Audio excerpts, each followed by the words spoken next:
오늘은 요한계시록 28번째 시간입니다. 본문 말씀은 계시록 12장 1절부터 17절까지의 말씀인데, 우선 먼저 본문 계시록 12장 1절만 한번 보겠습니다. 하늘에 큰 이적이 보이니 해를 입은 한 여자가 있는데 그 발 아래는 달이 있고 그 머리에는 12별의 면류관을 썼더라. 해를 입었다는 말은요, 빛을 입었다는 뜻입니다. 해를 입은 한 여자는 그 발 아래는 달이 있고 그 머리에는 12별의 면류관을 썼더라. 이 해를 입은 한 여자는요, 바로 예수 그리스도이십니다. 해를 입었다는 뜻만 먼저 해석하면요, 먼저 요한복음 1장 9절에서 13절의 말씀을 한번 보겠습니다. 참빛 곧 세상에 와서 각 사람에게 비치는 빛이 있었나니 그가 세상에 계셨으며 세상은 그로 말미암아 지은 바 되었으되 세상이 그를 알지 못하였고 자기 땅에 오매 자기 백성이 영접지 아니하였으나 영접하는 자 곧 그 이름을 믿는 자들에게는 하나님의 자녀가 되는 권세를 주셨으니 이는 혈통으로나 육정으로나 사람의 뜻으로 나지 아니하고 오직 하나님께로서 난 자들이니라. 참빛이 왔으면은 그 빛을 영접하면은 하나님의 아들이 된다는 거죠. 바로 예수님이 빛이라는 사실입니다. 오늘 이 본문에 하늘에 큰 이적이 보이니 해를 입은 한 여자가 있는데 라고 하는 이 해를 입었다는 것은요, 여자라는 분이 빛을 입고 있구나, 그리고 빛의 광채가 나시는 분이구나, 결국 그분을 통해서 하늘나라의 빛의 세계가 이루어진다고 알아야 됩니다. 그러면은 여자가 무엇인지 알아야 되는데, 많은 목사님들이 계시록 12장의 여자를 말할 때 이것을 신령한 교회다 그렇게 말합니다.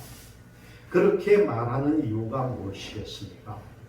우선 고린도전서 15장 22절의 말씀을 봅니다. 아담 안에서 모든 사람이 죽은 것 같이 그리스도 안에서 모든 사람이 삶을 얻으리라. 아담은 여러분 남자라는 사실을 알고 있잖아요. 이 아담을 통해서 세상 모든 사람들이 태어났으면은 남자의 후손이 맞습니다. 그리스도 안에서 모든 사람이 삶을 얻으리라. 이 세상에 남자의 후손으로 태어났다가 여자의 후손으로 족보가 바뀌게 됩니다.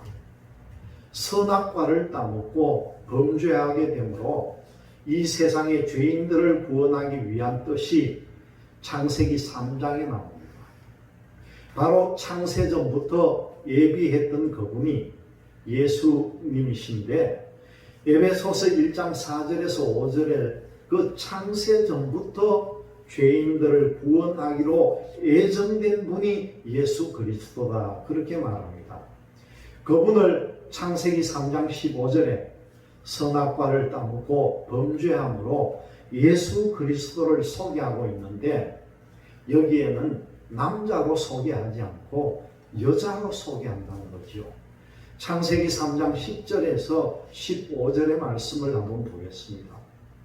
가로되 내가 동산에서 하나님의 소리를 듣고 내가 벗었으므로 두려워하여 숨었나이다. 가라사대 누가 너의 벗었음을 내게 고하였느냐. 내가 너더러 먹지 말라 명한 그 나무 실과를 내가 먹었느냐. 아담이 가로되 하나님이 주셔서 나와 함께 하신 여자 그가 그 나무 실과를 내게 주므로 내가 먹었나이다. 여호와 하나님이 여자에게 이르시되 내가 어찌하여 이렇게 하였느냐.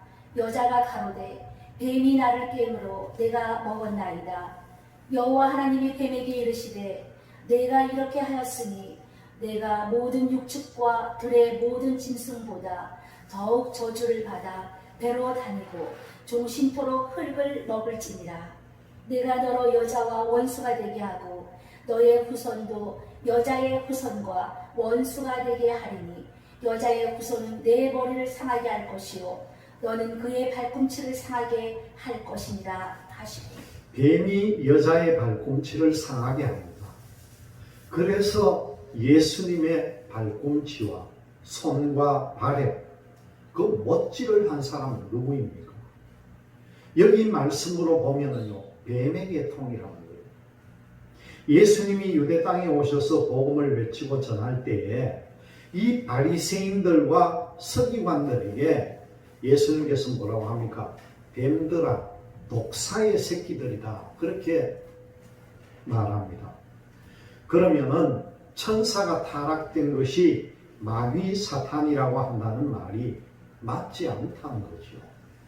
성경 하나가 틀리면은요, 얼마나 빗나가는지 모릅니다. 여자와 뱀과 원수가 되고 그 여자의 후손은 누구입니까?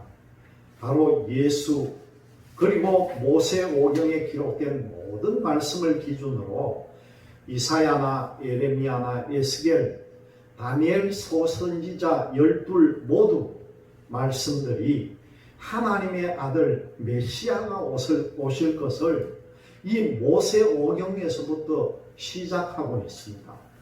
여자를 통해서 온다는 거죠. 마태복음 1장 17절의 말씀입니다. 그런즉 모든 대수가 아브라함부터 다윗까지 14대요 다윗부터 바벨론으로 이거할 때까지 14대요 바벨론으로 이거한 후부터 그리스도까지 14대로라. 여기에 보면은 14대, 14대, 14대 이렇게 더하면요, 이게 42대가 됩니다. 예수 그리스도까지 42대라는 겁니다. 그러면 마태복음 1장 1절에서부터 이 대수를 한번 세어보시기를 바랍니다. 마태복음 1장 1절에서 17절까지의 말씀입니다. 아브라함과 다윗의 자손 예수 그리스도의 세계라. 아브라함이 이삭을 낳고 이삭은 야곱을 낳고 야곱은 유다와 그의 형제를 낳고 유다는 다말에게서 베레스와 세레를 낳고 베레스는 헤스론을 낳고 헤스론은 람을 낳고 람은 아미나답을 낳고 아미나답은 나손을 낳고 나손은 살몬을 낳고 살몬은 라합에게서 보아스를 낳고 보아스는 룰에게서 오벳을 낳고 오벳은 이새를 낳고 이새는 다윗 왕을 낳으니라. 다윗은 우리아의 아내에게서 솔로몬을 낳고 솔로몬은 르호보암을 낳고 르호보암은 아비야를 낳고 아비야는 아사를 낳고 아사는 여호사밧을 낳고 여호사밧은 요람을 낳고 요람은 우시야를 낳고 우시야는 요담을 낳고 요담은 아하스를 낳고 아하스는 히스기야를 낳고 히스기야는 므낫세를 낳고 므낫세는 아몬을 낳고 아몬은 요시야를 낳고 바벨론으로 이거할 때에 요시야는 여고냐와 그의 형제를 낳으니라. 바벨론으로 이거한 후에 여고냐는 스알디엘을 낳고 스알디엘은 스룹바벨을 낳고 스룹바벨은 아비웃을 낳고 아비웃은 엘리야김을 낳고 엘리야김은 아소르를 낳고 아소르는 사독을 낳고 사독은 아킴을 낳고 아킴은 엘리웃을 낳고 엘리웃은 엘르아사를 낳고 엘르아사는 마단을 낳고 마단은 야곱을 낳고. 야곱은 마리아의 남편 요셉을 낳았으니 마리아에게서 그리스도라 칭하는 예수가 나시니라. 그렇게 14대라고 했는데 왜 여기에 보면 한 대가 빠져 있습니다. 눈이 있어도 안 보이는 것이 성경입니다. 야곱이 마리아에게서 요셉을 낳는 데까지가 12대입니다. 예수님은 누구를 통해서 탄생이 되었는가 한번 보세요. 마리아에게서입니다. 그 마리아가 족보에 올라가야 된다는 겁니다. 마리아를 집어넣고 예수가 탄생됐다는 겁니다. 그러면 14대가 된다는 거죠. 성경은 알면 쉬운데 알기 전에는 헷갈린다는 겁니다. 다른 사람들은 전부 남자의 족보로 연결이 되어 있는데 예수님은 처녀인 마리아의 몸에서 연결됩니다. 그래서 예수님을요, 여자라고 창세기 13장 15절에서 말하고 있다는 겁니다. 이사야서 7장 14절에 처녀가 잉태하여 아들을 낳아서 임마누엘이라 하더니 여자 마리아가 아들을 낳았으니 여자도 족보에 올라가는 것이 당연하다는 거죠. 예수님은 처녀인 마리아의 몸에서 탄생되면서 14대, 42대 만에 예수가 태어나는데 지구의 모든 사람들은 남자의 후손으로 태어났는데 예수님만 여자의 후손으로 태어났습니다. 우리도 남자의 족보에서 태어나서 예수를 믿고 어떻게 되었습니까? 요한복음 3장 1절에서 6절의 말씀을 한번 보겠습니다. 바리새인 중에 니고데모라 하는 사람이 있으니 유대인의 가문이라. 그가 밤에 예수께 와서 가로되 랍비여 우리가 당신은 하나님께로 오신 선생인 줄 아나이다. 하나님이 함께 하시지 아니하시면 당신의 행하시는 이 표적을 아무라도 할 수 없음이니이다. 예수께서 대답하여 가라사대 진실로 진실로 내게 이르노니 사람이 거듭나지 아니하면 하나님 나라를 볼 수 없느니라. 니고데모가 가로되 사람이 늙으면 어떻게 날 수 있삼나이까? 두 번째 모태에 들어갔다가 날 수 있삼나이까? 예수께서 대답하시되 진실로 진실로 내게 이르노니 사람이 물과 성령으로 나지 아니하면 하나님 나라에 들어갈 수 없느니라. 육으로 난 것은 육이요 성령으로 난 것은 영이니. 우리가 남자의 후손으로 태어났다가 거듭 태어나는데 어떤 족보로 태어났습니까? 예수를 믿고 물과 성령으로 세례를 받게 되므로 여러분들은 여자의 후손이 된 것입니다. 남자 여자 성별이 아니라 남자나 여자의 후손이라는 거죠. 여자의 후손으로 태어났기 때문에 야고보서 4장 4절의 말씀을 보면은요 어떻게 나옵니까? 야고보서 4장 4절입니다. 가늠하는 여자들이여 세상과 벗된 것이 하나님의 원수임을 알지 못하느뇨. 그런즉 누구든지 세상과 벗이 되고자 하는 자는 스스로 하나님과 원수되게 하는 것입니다. 여기 보면은 간음하는 여자들이여 그렇게 말합니다. 예수 그리스도를 믿고 거듭 태어난 사람이 여자입니다. 그런데 간음을 했습니다. 이 간음은 예수 그리스도를 믿고 거듭 태어났으면은 우리들 모두가 하나님의 신에 속해 있어야 하는데도 세상을 사랑했다는 거죠. 이 세상은 사단 마귀에 속한 것입니다. 결과적으로 하나님과 예수 그리스도와 혼인을 했던 사람이 다른 신과 교제를 하면 그것이 간음죄가 된다는 거죠. 그래서 간음하는 여자들이여 그렇게 말합니다. 언젠가는 진리의 말씀이 등경 위에서 비출 때가 있는 것을 믿으시기를 바랍니다. 본문에서 여자가 누구인지 이제는 알았습니다. 오늘 본문 계시록 하늘에 큰 이적이 보이니 해를 입은 한 여자가 있는데 그 발 아래에 달이 있고 해와 달 별 사이에서 해와 제일 가까운 것이 무엇입니까? 바로 달입니다. 예수님을 제일 가까이에서 소개한 선지자는 세례 요한입니다. 예수님보다 6개월 앞서서 회개하라 천국이 가까웠다고 외친 사람이 바로 이 세례 요한입니다.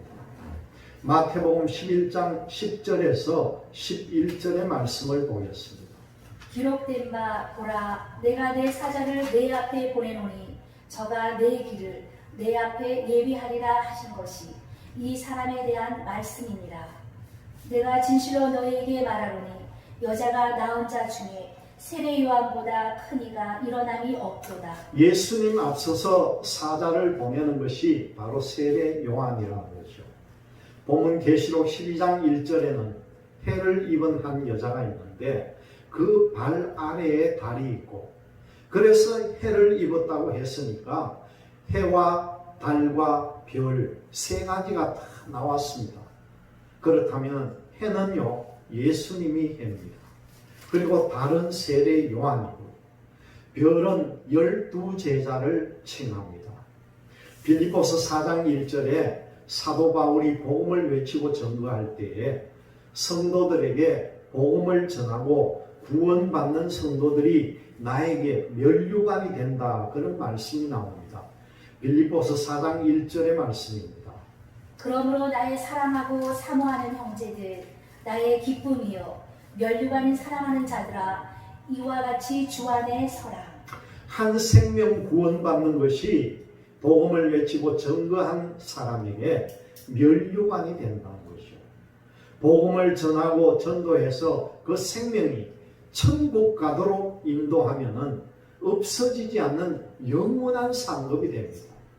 예수님이 제자들을 둘 때도 120문도도 됩니다만 그 중에 특별하게 선택한 사람이 12제자였습니다. 이 12사람이 전부 별이 되었다는 거죠. 여러분, 별이라는 뜻은 무엇입니까? 계시록에서 계속해서 나오는데 소아시아 7교회에서도 말씀합니다. 내가 새벽별을 주리라. 여러분, 이 새벽별이라는 것은 유대인의 왕을 뜻합니다. 예수님의 12제자들이 전부 순교를 하는데 그 사람들은 무엇이 됩니까? 예수님은 만왕의 왕이 되고 이 12제자들은요 그 밑에 있는 분봉왕이 된다는 거죠. 마태복음 19장 28절의 말씀입니다. 예수께서 가라사대 내가 진실로 너희에게 이르노니 세상이 새롭게 되어 인자가 자기 영광의 보좌에 앉을 때에 나를 쫓는 너희도 12 보좌에 앉아 이스라엘 12지파를 심판하리라. 이 말씀을 보면 바로 왕이라는 뜻이잖아요. 본문에 12별의 면류관을 썼다는 것이 예수가 여자라는 표현이 맞고 그 발 아래에 다른 세례 요한이었고 그 머리에 12별의 면류관을 썼다는 것은 12제자를 말한다는 겁니다. 1절 하나를 해석하는데 얼마나 복잡했습니까? 그런데 알고 보면 쉽다는 거죠. 이렇게 신학교에서 이런 말씀들이 정리가 되어 나왔더라면 우리 교계가 전 세계적으로 머리가 되고 지금도 머리가 되고 있습니다만 전 세계에서 큰 제사장의 역할을 감당할 것이고 우리나라가 기독교 국가가 되었을 텐데 그만 반대로 타 종교 때문에 짓눌려서 성도들이 세상 길로 가고 있다는 것을 생각해 보면은 예수님의 핏값에 대한 그 원한이 얼마나 가슴 아프겠느냐 느껴진다는 거죠. 예수님의 핏값으로 사서 구원시켜 놓았는데 그 생명들이 세상으로 떠나가고 다른 종교로 가버리니까 예수님이 얼마나 가슴 아프시겠습니까? 여러분, 하나님 앞에 이런 기도를 한번 해보시기를 바랍니다. 하나님 아버지, 하나님의 크나큰 사랑의 은총을 입고 사망에서 생명으로 옮겼는데 영생의 소망을 가지고 지금도 달려가고 있습니다. 이 세상을 사는 동안에 하나님의 그 사랑을 절대로 배반하지 않게 하나님 도와주세요. 내가 절대로 하나님의 사랑을 배반하지 않겠습니다. 이런 기도를 한번 해보시기를 바랍니다. 하나님이 어떻게 응답하겠습니까? 하나님, 내 목이 잘리는 한이 있더라도 하나님의 그 사랑 절대 배반하지 않고 그 하나님의 사랑을 영원토록 찬송하겠습니다. 그런 기도를 하시고 하나님 앞에 매달리시기를 간절히 부탁을 드립니다. 본문 계시록 12장 2절의 말씀을 나눕니다. 이 여자가 아이를 베어 해산하게 되매 아파서 애써 부르짖더라. 하나님의 아들 예수도 여자인데 여자가 해산을 하게 되매 아파서 애써 부르짖더라고 했으면 이 여자가 누구라는 말입니까? 예수님이 지금 어디가 계신다는 겁니까?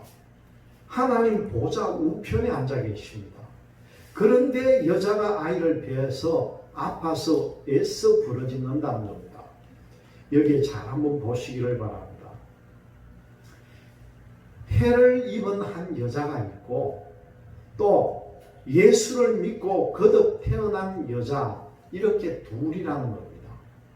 거듭 태어난 여자가 곧 해를 입은 한 여자가 아이를 배서 아파서 애써 부르짖더라는 그런 말씀입니다.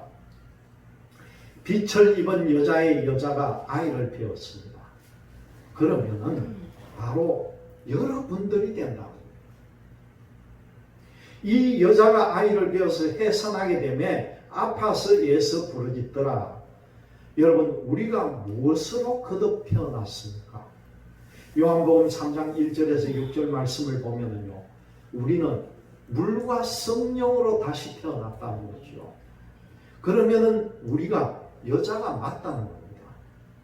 여자가 예수 그리스도를 믿고 거듭 태어났으면은 예수 그리스도의 영이 내 속에 있다는 것이죠. 예수 그리스도의 영이 없으면은 그것은 그리스도의 사람이 아니라는 뜻입니다. 로마서 8장 9절의 말씀입니다. 만일 너희 속에 하나님의 영이 거하시면 너희가 육신에 있지 아니하고 영에 있나니 누구든지 그리스도의 영이 없으면 그리스도의 사람이 아니라. 여러분들 속에 그리스도의 영이 계시면은요, 여자의 후손들입니다. 예수의 영이 배 속에 있으니까 그 아이를 배웠다는 겁니다. 그것 때문에 내가 세상 권세자들에게 고난과 고통을 받는다는 것이죠. 아이를 낳는 것처럼 해산의 고통을 한다는 겁니다. 만약 예수 그리스도의 영이 속에 없으면 아무리 애써 부르짖어도, 그리고 부르짖을 필요도 없다는 겁니다. 예수님이 처녀인 마리아의 몸에서 성령으로 잉태되었습니다. 그러면 여러분들 속에 그리스도의 영이 있기 때문에 이 여자가 아이를 배웠다 하면서 아파서 애써 부르짖는 자체는 예수 그리스도를 믿고 거듭난 성도, 태어난 성도가 마음속에 예수 그리스도의 영이 있기 때문에 내가 세상 권세자들에게 고난과 고통 속에 있다는 것을 표현한 것이 바로 아파서 애써 부르짖더라, 그 말씀입니다. 고린도후서 13장 5절의 말씀입니다. 너희가 믿음에 있는가? 너희 자신을 시험하고 너희 자신을 확증하라. 예수 그리스도께서 너희 안에 계신 줄을 너희가 스스로 알지 못하느냐? 그렇지 않으면 너희가 버리운 자니라. 우리는 예수 그리스도의 영이 내 속에 있기 때문에 잉태되었습니다. 그런데 만약에 예수를 부인하게 되면 예수의 영은 떠나갑니다. 그러면 잉태했던 것이 해산이 안 된다는 거죠. 여러분은 성경을 어렵게 생각하지 마시고 이 성경은 세상의 모든 피조물들을 들어서 설명하고 있다는 걸 아시기를 바랍니다. 이런 이치를 곰곰이 생각해 보면요, 답이 다 나온다는 겁니다. 이사야 66장 7절에서 9절의 말씀입니다. 시온은 고로하기 전에 생산하며 고통을 당하기 전에 남자를 낳았으니 이러한 일을 들은 자가 누구이며 이러한 일을 본 자가 누구이뇨? 나라가 어찌 하루에 생기겠으며 민족이 어찌 순식간에 나겠느냐? 그러나 시온은 고로하는 즉시에 그 자민을 순산하였도다. 여러분, 이 시온이라는 것은요, 하늘에서 제일 높은 곳입니다. 하늘나라도요, 셋째 하늘, 둘째 하늘, 첫째 하늘로 나누어집니다. 제일 높은 곳, 이곳을 셋째 하늘이라 그렇게 말할 때 이 셋째 하늘이 바로 시온이라는 거죠. 시온은 구로하는 즉시에 그 잔민을 순산하였도다. 이것이 예수님을 비유로 하신 말씀도 되지만은 본문 계시록 12장 2절에 우리에게도 해당되는 말씀입니다. 이제 앞으로 해를 입은 한 여자가 아이를 배워서 아파서 부르짖는 자체는요, 예수를 믿는 사람들은 박해하고 있다는 그런 뜻입니다. 아이를 배웠다는 것은 마음속에 그리스도의 영이 있다는 뜻이죠. 그것이 예수 그리스도가 그대로 살아서 나와야만이 하나님의 아들을 낳는 것이 되는데 예수를 부인하면은 성령은 즉시 떠나버린다는 겁니다. 그래서 우리는 어떠한 일이 있어도 예수 그리스도를 부인하는 자리에 들어가면 절대로 안 된다는 거죠. 이제 본문 계시록 12장 3절의 말씀입니다.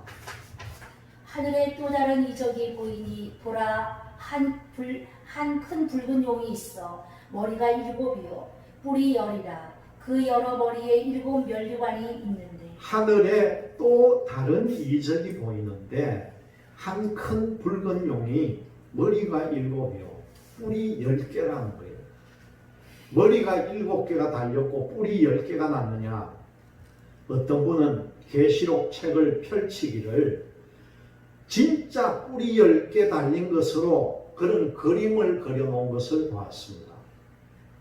머리도 돌아가면서 그려놓고 여러분들도 누구인지 아실 것입니다. 계시록 13장 1절의 말씀을 다시 한번 보겠습니다. 내가 보니 바다에서 한 짐승이 나오는데 뿔이 10이요 머리가 7이라 그 뿔에는 10 면류관이 있고 그 머리들에는 참남한 이름들이 있더라. 그러면 계시록 12장 3절에 머리가 7이요 뿔이 10이라 똑같은 말씀입니다. 한 큰 붉은 용이면은 용은 바로 왕이라는 뜻이죠. 붉다는 것은 뭡니까? 공산주의를 말합니다. 여러분 공산주의는 거의 붉은 색깔이에요. 저 중국도 그렇고 모든 붉은 태극기를 들고 나오는 데가 공산주의들. 그런데 왜 머리가 7이고 뿔이 10이라고 한 것은 무엇이냐? 머리가 7이라고 하는데 그 말씀부터 우리가 먼저 찾아봐야 됩니다. 계시록 17장 9절에서 10절의 말씀입니다. 지혜 있는 뜻이 여기 있으니 그 7머리는 여자가 앉은 7산이요 또 7왕이라. 7머리가 있는데 7머리가 여자가 앉아있는 7산이요 7나라는 7왕이다 그렇게 말합니다. 그러면 그 다음에 10뿔에 대해서 우리가 한번 알아보겠습니다. 계시록 17장 12절 말씀입니다. 내가 보던 10뿔은 10왕이니 아직 나라를 얻지 못하였으나 다만 짐승으로 더불어 임금처럼 권세를 일시 동안 받으리라. 본문 계시록 12장 3절에 하늘에 또 다른 이적이 보이니 보라 한 큰 붉은 용이 있어 머리가 7이요 뿔이 10이라. 그 여러 머리에 7 면류관이 있는데 그 말씀이 있는데 왕이 7이 있고 뿔이 10개도 왕 둘 다 왕이라고 말했습니다. 계시록 17장 9절에서 10절에 여자가 앉아있는 그곳에 7머리가 있었습니다. 이 지구가 생긴 후에 선악과를 따먹고 타락한 후에 노아 홍수 심판이 있은 후에 지구 전 세계를 다스리고 통치했던 제국시대 우두머리 왕이 7이라는 그런 뜻입니다. 하나님의 백성들을 괴롭힌 그대로 말합니다.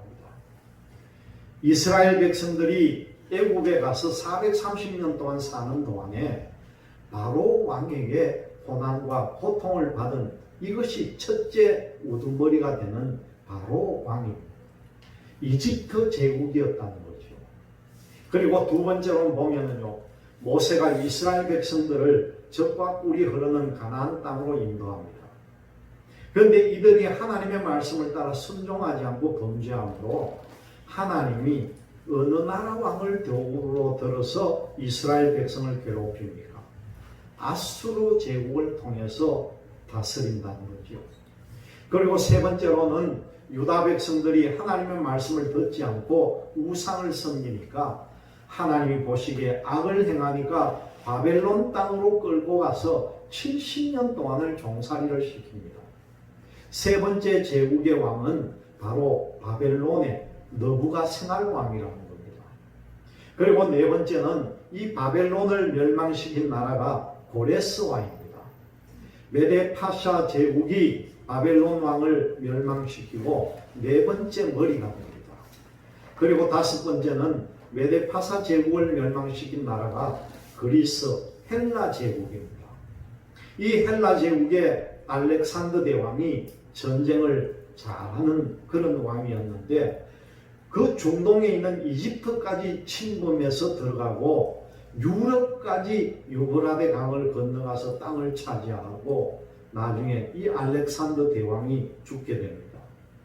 그 밑에 있던 전쟁을 잘하는 장수가 4명이 있었는데 자기 왕이 죽으니까 4명의 장군이 서로 나라를 차지하고 그 땅을 분배를 합니다. 그래서 그들끼리 싸움이 일어나고 알력이 생기니까 그 틈을 타서 6번째로 로마 황제가 헬라 제국을 멸망시키게 됩니다. 이것이 바로 6번째 왕이죠. 로마 제국을 멸망시키고 7번째 머리는요, 아직까지 나오지를 않았다는 겁니다. 그것이 누구냐 하면은요, 계시록 12장 3절에 나오는 붉은 용이 나온다는 겁니다. 이 붉은 용은 공산주의 최고 책임자 우두머리라는 거죠. 러시아 왕이 우두머리가 된다. 그렇게 우리는 알고 있습니다. 아직도 이 왕은 나타나지 않았습니다. 6번째까지는 나타났는데 마지막 7번째 머리는 안 나타났다는 거죠. 계시록 12장에는 앞으로 나타날 것을 말하고 있습니다. 그리고 7번째 머리에는 10뿔이 또 있다는 거예요. 계시록을 해석하시는 분들이 이 10뿔을 가지고 유럽 공동체다 그렇게 해석한 바도 있습니다. 그런데 잘 아셔야 될 것은 이 유럽 공동체가 처음에는 10개 나라였는데요. 지금은 27개 나라로 커졌습니다. 여기서 여러분들이 생각하고 깨달아야 할 것은 뭐냐 하면요. 붉은 용에게 속해서 연방공화국이 될 만한 그 지역마다 10사람의 왕이 나타나야 된다는 겁니다. 그러면 지금 나타났느냐? 안 나타났다는 거죠. 이 지구가 돌아가는 자체를 우리가 유심히 봐야 됩니다. 러시아를 중심해서 같이 협력하고 이 지구를 통치하게 될 10뿔의 왕들이 누구인지를 우리가 잘 봐야 된다는 거죠. 유엔의 무슨 안건을 민주주의 최고의 나라의 왕, 미국에서 제안하면 제동을 거는 나라가 어디입니까?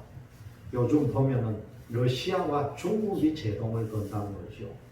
여러분, 중국도 붉은 깃발입니다.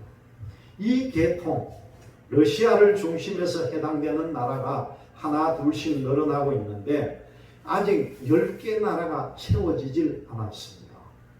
7 멸류관이 있다는 것은 왕이라는 뜻입니다. 계시록 17장 9절에서 17절의 말씀을 한번 우리가 해석을 했습니다. 오늘 이제 본문 계시록 12장 4절의 말씀을 한번 보겠습니다. 그 꼬리가 하늘별 3분의 1을 끌어다가 땅에 던지더라.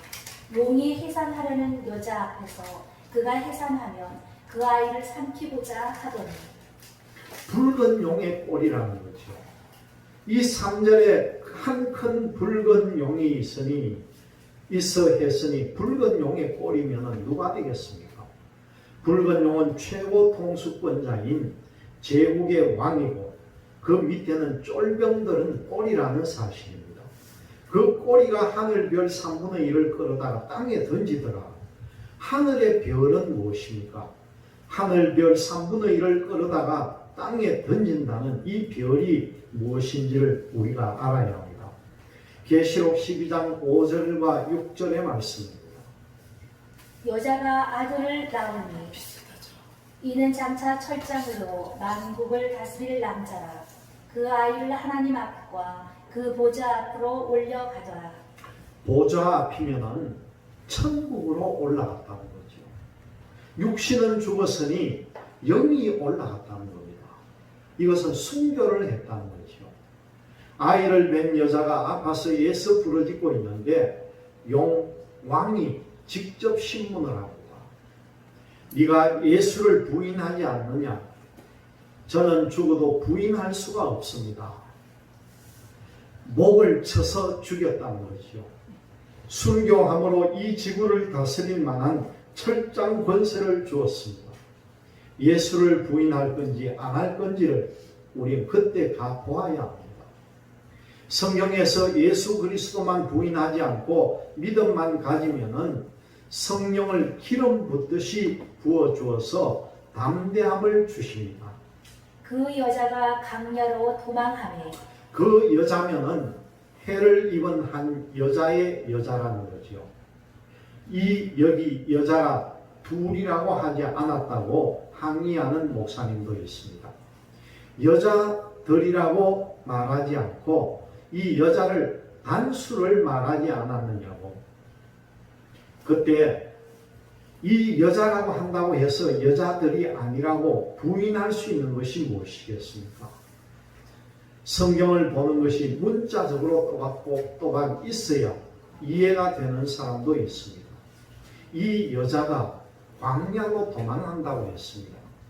광야로 도망하기 전에는 여자들이 어디에 있었습니까? 교회 어느 한 단체에 있었을 것입니다. 거기서 1260일 동안 저를 양육하기 위하여 하나님의 예비한 곳이 있더라. 여러분, 이때는요 목사님들이 성도를 양육하지를 못합니다. 하나님께서 직접 양육을 합니다. 벌써 목사님들은 3분의 1이 떨어졌다는 거예요. 계시록 13장에서 교회 문을 닫고 목사 3분의 1이 죽었습니다. 나머지 3분의 2는 꽁지가 빠지라고 자기도 사느라 도망을 다 가버렸다는 거죠. 그래서 교회 성도들을 양육할 수 없을 때가 옵니다. 이때는요 하나님께서 직접 양육하신다는 겁니다. 이사야서 26장 20절의 말씀입니다. 내 백성아 갈지어다 내 밀실에 들어가서 내 문을 닫고 분노가 지나기까지 잠깐 숨을 지어다. 이 밀실이 우리들의 밀실이라는 거죠. 너희들이 각각 집에서 숨는 그런 밀실이라는 겁니다. 이 말씀이 맞는지 성경에는 선지자들이 말씀해 놓았으면은 신약에도 이 말씀 뜻 그대로 예언하고 있다는 겁니다. 이사야 선지자가 이렇게 예언을 해 놓았으면은 사복음서라든가 계시록을 통해서도 보면은 그 예언을 그대로 예언하지 다르게 이야기하지는 않는다는 사실입니다. 밀실은 여기 딱 한 군데 기록이 되어 있습니다. 이것이 어딘가 했더니요 자기가 살고 있는 집이라는 거예요. 본문 계시록 12장 13절과 14절의 말씀입니다. 용이 자기가 땅으로 내어 쫓긴 것을 보고 남자를 낳은 여자를 핍박하는지라. 그 여자가 큰 독수리의 두 날개를 받아 광야 자기 곳으로 날아가 거기서 그 뱀의 낯을 피하여 한 때와 두 때와 반 때를 양육받으매. 여자가 광야로 도망을 하는데 어느 광야로 갔습니까? 자기가 살고 있는 곳, 자기가 살고 있는 집이라는 것입니다. 이사야서 26장 20절에 너희 밀실이라는 예언과 일치가 된다는 거죠. 하나님의 영은 하나입니다. 똑같아야 말이 맞아집니다. 광야가 자기 곳이라는 겁니다. 교회에서 각자 성도들이 살고 있는 것은 광야 세상이라는 거죠. 세상에 자기가 살고 있는 곳으로 우리는 도망을 가야 합니다. 마태복음 24장 24절에서 27절의 말씀입니다. 거짓 그리스도들과 거짓 선지자들이 일어나 큰 표적과 기사를 보이어 할 수만 있으면 택하신 자들도 미혹하게 하리라. 보라, 내가 너희에게 미리 말하였노라. 그러면 사람들이 너희에게 말하되 보라, 그리스도가 광야에 있다 하여도 나가지 말고 보라, 골방에 있다 하여도 믿지 말라. 번개가 동편에서 나서 서편까지 번쩍임 같이 인자의 이망도 그러하리라. 내가 너희에게 미리 말하노라. 보라, 그리스도가 광야에 있다 해도 나가지 말라. 어디서 나가지 말라는 뜻입니까? 자기가 살고 있는 곳에서 꼴방에 있다 해도 나가지 말아라는 겁니다. 1260일 동안 양육하기 위해서 예비한 곳이 바로 내 집이라는 거예요. 여기서 우리가 깨달아야 됩니다. 무엇을 깨달아야 되느냐? 각자 성도들 집에서 양육이라는 뜻은요, 육체도 먹여주고 살려주는 것이 바로 양육이라는 거죠. 그러면 어디서 먹여주고 살려주는가 하면은 너희들이 살고 있는 각자 개인의 집에서 양육을 받는다는 겁니다. 본문 계시록 12장 6절에서 비밀이 그 여자가 광야로 도망하며 거기서 1260일 동안 저를 양육하기 위하여 하나님의 예비한 곳이 있더라. 그렇다면은 예비한 곳이 어디냐 그 말입니다. 각자 자기 집이라는 거예요. 아모스 3장 7절의 말씀입니다. 주 여호와께서는 자기의 비밀을 그 종 선지자들에게 보이지 아니하시고는 결코 행하심이 없으리라. 하나님이 비밀을 선지자들에게 보여주지 않고는 행하심이 없다는 거죠. 1260일 동안 양육한다고 했으니까 하나님이 양육하는 방법을 선지자들을 통해서 우리에게 벌써 다 보여주었다는 겁니다. 이스라엘 백성들을 모세가 애굽에서 출애굽해서 홍해 바다를 가른 후에 그 광야로 나와서 애굽에서 가지고 온 식량이 다 떨어졌을 때 하나님께서 어떻게 양육을 해주셨습니까? 하늘에서 만나를 떨어뜨려 가지고 양육을 해줍니다. 거짓말이 아니라 사실 그대로라는 거죠. 느헤미야 9장 20절에서 21절의 말씀입니다. 또 주의 선하신을 주사 저희를 가르치시며 주의 만나로 저희 입에 끊어지지 않게 하시고 저희의 목마름을 인하여 물을 주시사 40년 동안을 들에서 기르시되 결핍함이 없게 하심으로 그 옷이 헤어지지 아니하였고 발이 굵지 아니하였사오며. 이스라엘 백성들이 애굽에서 가지고 나왔던 밀가루 반죽이 떨어진 후에 하늘에서 만나를 내렸는데요, 40년 동안을 내려주었습니다. 그리고 신고 있었던 신발도, 그리고 입고 있던 옷도요, 그 오랜 기간 동안 그 옷이 헤어지질 않았답니다. 이게 하나님의 기적입니다. 하나님은 얼마나 전지전능하신 분입니까? 여러분들은 그 하나님을 믿으시기를 바랍니다. 사르밧의 한 과부가 기근이 들어서 자기에게 마지막으로 남아있는 밀가루를 통해서 그것을 빵을 만들고 자기 아들과 함께 먹고 죽으려고 합니다. 그때 엘리야 선지자가 나타나서 그 먹고 죽으려고 하는 빵 조각을 나를 위해서 만들어 가져오라, 그런 말씀이 있습니다. 열왕기상 17장 8절에서 16절의 말씀입니다. 여호와의 말씀이 엘리야에게 임하여 가라사대 너는 일어나 시돈에 속한 사르밧으로 가서 거기 유하라. 내가 그곳 가부에게 명하여 너를 공개하게 하였느니라. 저가 일어나 사르밧으로 가서 성문에 이를 때에 한 가부가 그곳에서 나뭇가지를 줍는지라. 이에 불러 가로되 청컨대 그릇에 물을 조금 가져다가 나로 마시게 하라. 저가 가지러 갈 때에 엘리야가 저를 불러 가로되 청컨대 내 손에 떡 한 조각을 내게로 가져오라. 저가 가로되 당신의 하나님 여호와의 사심을 가리켜 맹세하노니 나는 떡이 없고 다만 통에 가루 한 움큼과 병에 기름 조금뿐이라. 내가 나뭇가지 두엇을 주어다가 나와 내 아들을 위하여 음식을 만들어 먹고 그 후에는 죽으리라. 엘리야가 저에게 이르되 두려워 말고 가서 내 말대로 하려니와 먼저 그것으로 나를 위하여 작은 떡 하나를 만들어 내게로 가져오고 그 후에 너와 내 아들을 위하여 만들라. 이스라엘 하나님 여호와의 말씀이 나 여호와가 비를 지면에 내리는 날까지 그 통의 가루는 타지 아니하고 그 병의 기름은 없어지지 아니하리라 하셨느니라. 이 말씀을 보면은 양육한다는 것을 여러분들이 아실 것입니다. 이 말씀의 비유가 제일 적합하다고 봅니다. 왜냐하면요, 예비한 곳이 있고 1260일 동안을 양육한다는 그런 말입니다. 만일 여러분들이 이때에 밀가루독에 밀가루가 떨어져서 다시 안 생긴다면은 새벽에 아침에 밖으로 나가보세요. 아마 만나가 땅에 가득할 것입니다. 이 두 가지를 염두에 다 두시면 됩니다. 짐승의 우상에게 절하고 666 짐승의 표를 받아서 물건을 사려고 아예 마음에 두지 말아라는 겁니다. 하나님께서 양육한다고 하면 하신다는 거예요. 여러분은 하나님이 전지전능한 것을 믿으시기를 바랍니다. 1260일 동안 양육을 하는데 예비한 어떤 밀실로 가는 것이 아니라 여러분 각자 집에서 양육한다 그 말씀입니다.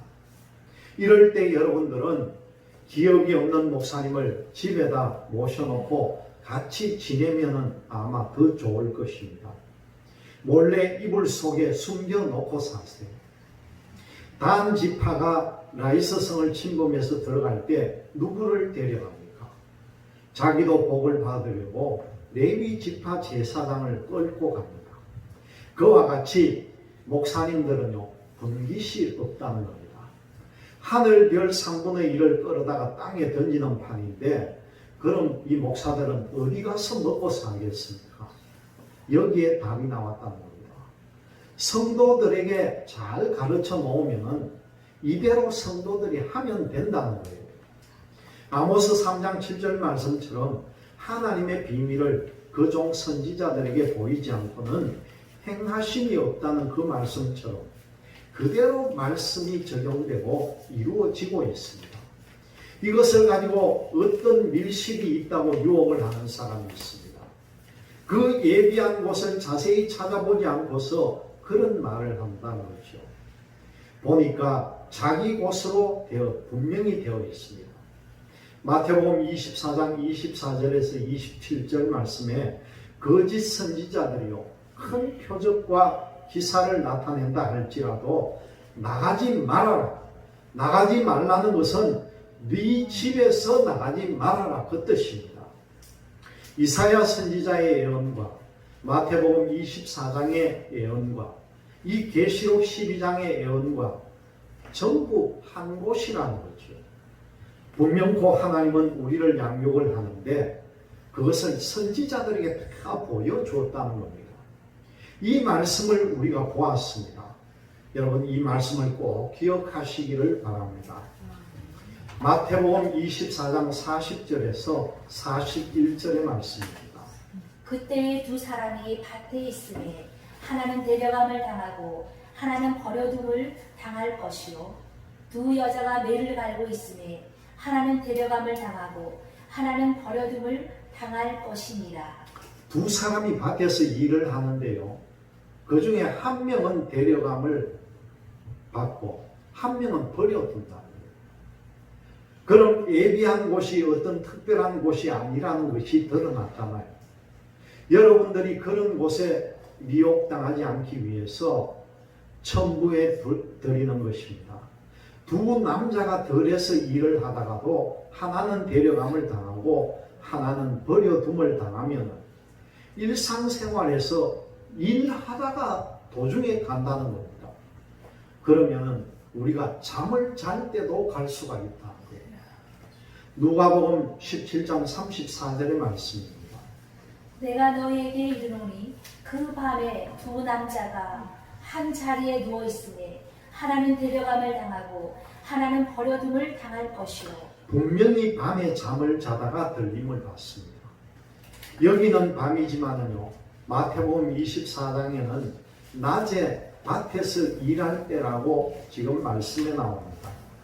예수님이 오시는 위치가 예를 들어서 중동 땅으로 오신다고 하면은 예수님이 오시는 날이 낮이면요. 중동에 있는 사람들은 밭에서 일하다가 하나는 버려둠을 당하고 하나는 들림을 받게 됩니다. 중동이 낮이라면요 반대로 북아메리카는 이때 밤이 됩니다. 이런 말씀이 왜 이렇게 말했는지 우리는 그 이치를 알아야 된다는 거죠. 낮에도 어느 지역에는 낮이 되는 이치가 있고 밤이 되는 그런 위치도 있습니다. 낮에 일하다가 하나는 데려감을 당하고 하나는 버려둠을 당하면 예비한 곳이라는 특별한 장소가 아니라는 그런 뜻이죠. 마지막 때는 여러분들을 핍박을 많이 하는데 어떤 사람들을 핍박을 하느냐? 안 믿는 사람들이 핍박을 하고 여러분들을 고발하고 세상 관가에다가 여러분들을 고발하기도 할 것입니다. 그때 이웃 동네 사람들이 내가 예수 믿는 것 때문에 핍박하면은 이 동네에서 핍박하면은요, 여러분들이 저 동네로 도망을 가고 저 동네에서 핍박하면은 또 다른 동네로 도망하는 것까지도 가르쳐 주고 있는데 무슨 예비한 곳이 있다는 것입니까? 그러면은 성경의 이치가 맞지 않다는 거죠. 마태복음 10장 23절을 보겠습니다. 이 동네에서 너희를 핍박하거든 저 동네로 피하라. 내가 진실로 너희에게 이르노니 이스라엘의 모든 동네를 다 다니지 못하여서 인자가 오리라. 이스라엘 땅덩어리가 여러분 강원도 크기만큼밖에 안 됩니다. 아주 작은 나라예요. 그러면은 이스라엘 나라 동네를 다 다니지 못해서 예수님께서 오신다는 말입니다. 예를 들어서요, 강원도 같으면은 원주에서 핍박받으면 홍천으로 가버리고 홍천에서 핍박받으면 평창으로 가고 또 거기서 핍박받으면은요 대관령 넘어가지고 강릉으로 가면 됩니다. 여러분 그렇게 1260일만 버티라는 겁니다. 1260일만 견디면 됩니다. 강릉에 가서도 예수 믿는 티가 나서 이웃 사람들이 우리를 핍박하면은 그때는 여러분들이 삼척으로 가든 속초로 가든지 그 강원도 땅에서 왔다 갔다 다니라는 겁니다. 여러분 이스라엘 나라를 다니지 못해서 예수님께서 오신다는 거예요. 그런데 무슨 예비한 곳이 있다. 또 어떤 사람들은요, 이 나라가 아니라 다른 섬 같은 데다가 예비한 곳이 있다고 사람들을 그렇게 기만하고 해서 정말 이상한 짓 하는 사람들이 있다는 겁니다. 여러분들은 그렇게 예비한 곳이 있다 하면 그냥 쉽게 넘어가 버린다는 거예요. 꼭 기억하시기를 내가 사는 집이 내가 피할 집이라는 것을 꼭 기억하시기를 바랍니다. 이제 다음 시간에 29강으로 넘어가겠습니다.